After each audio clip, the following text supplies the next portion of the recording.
Hi hello வணக்கம். Artificial Reigns அப்படின்னா என்ன, அது எப்படி ஆர்டிஃபிஷியலாக க்ரியேட் பண்ணுறாங்க, வாங்க நான் சொல்லித்தரேன், நீங்கள் கவனிங்க.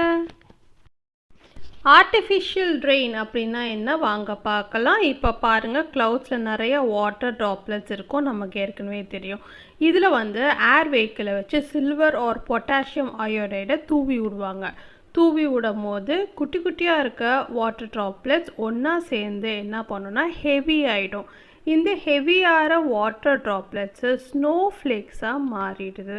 இந்த ஸ்னோஃப்ளேக்ஸு கொஞ்சம் நேரம் கழித்து அது மெல்ட்டிங் பாயிண்ட்டை ரீச் ஆனோன்னே க்ளவுட்ஸ்லேருந்து கீழே ரெயினாக நமக்கு விழுது. இதுதான் ஆர்டிஃபிஷியல் ரெயின். இப்படி தான் உருவாக்குறாங்க. பட் இது ஆர்டிஃபிஷியல் தான், நேச்சுரல் கிடையாது.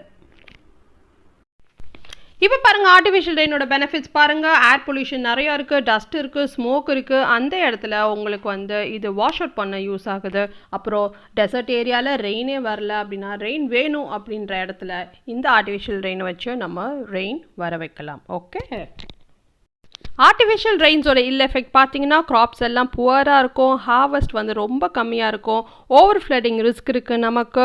அப்புறம் எக்கோசிஸ்டம் சேஞ்ச் ஆகும், எப்போ மழை காலம் எப்போ வெயில் காலம்ன்றதே மாறி போயிடும். அப்புறம் அந்த மழை ஸ்கின்ல பட்டுச்சுன்னா ஸ்கின் இரிட்டேஷன் ஆகும். அப்புறம் நம்ம மூச்சு திணறல் ப்ராப்ளம்ஸ் ஏற்படும்.